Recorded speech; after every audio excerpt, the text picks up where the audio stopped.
नमस्कार दोस्तों, आज हम आपके सामने बगुला भगत की कहानी लेकर आए हैं।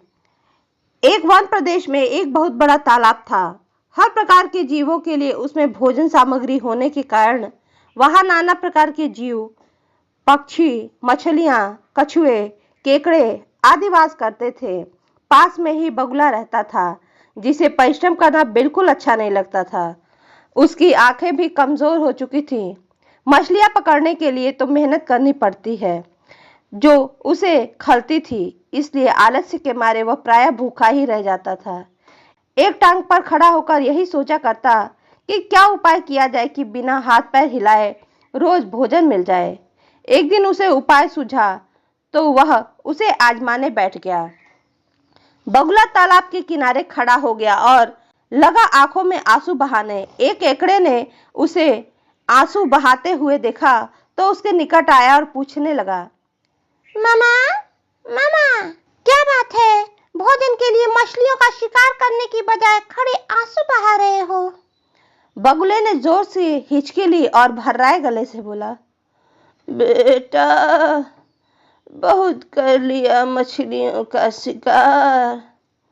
अब मैं यह पाप का कार्य और नहीं करूंगा। मेरी आत्मा जाग उठी है, इसलिए मैं निकट आए मछलियों को भी नहीं पकड़ रहा हूँ। तुम तो देख ही रहे हो। केकड़ा बोला, मामा, शिकार नहीं करोगे तो खाओगे क्या? नहीं तो मर नहीं जाओगे क्या? बगले ने एक और हिचकी ली। ऐसे जीवन का नष्ट होना ही अच्छा है बेटा। वैसे भी हम सबको जल्दी मरना ही है। मुझे ज्ञात हुआ है कि शीघ्र ही यहाँ 12 वर्ष बाद लंबा सूखा पड़ेगा। बगले ने केकड़े को बताया कि यह बात उसे एक त्रिकालदर्शी महात्मा ने बताई है, जिसकी भविष्यवाणी कभी गलत नहीं होती। केकड़े ने जाकर सबको बताया कि कैसे बगुले ने बलिदान और भक्ति का मार्ग अपनाया है और सूखा पड़ने वाला है।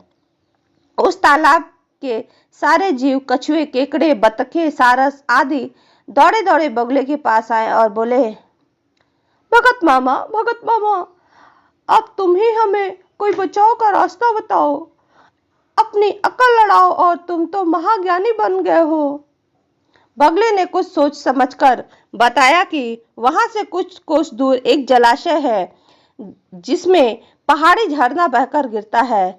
वहां कभी नहीं सूखा पड़ता। यदि जलाशय के सब जीव वहां चले जाएं तो बचाव हो सकता है। अब समस्या यह थी कि वहां जाया कैसे जाए।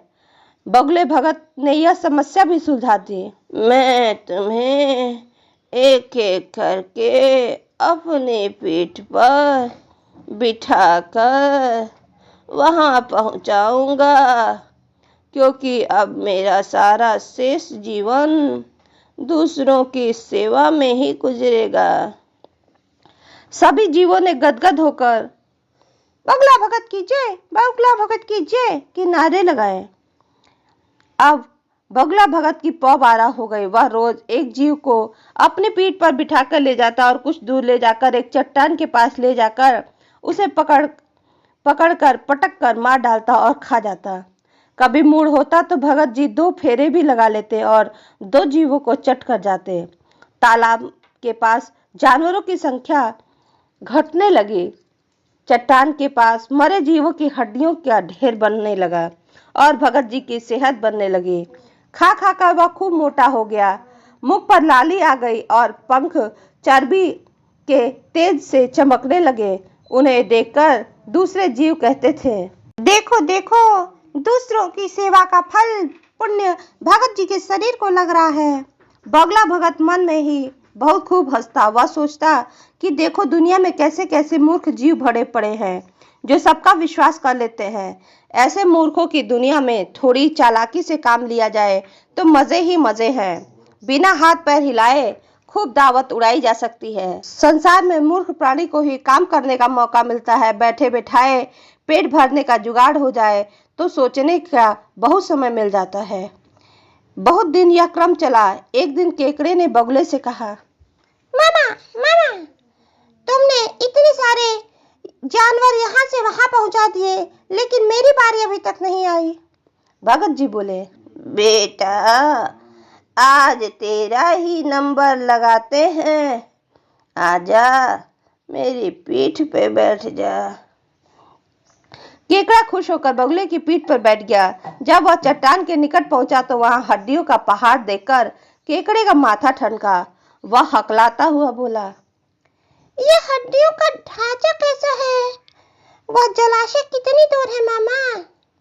बगुला भगत ठा ठा करके खूब हंसा और बोला, मूर्ख, वहां कोई जलाशय नहीं है। मैं एक एक को पीठ पर बिठाकर यहाँ लाकर खाता हूँ। आज तू मरेगा।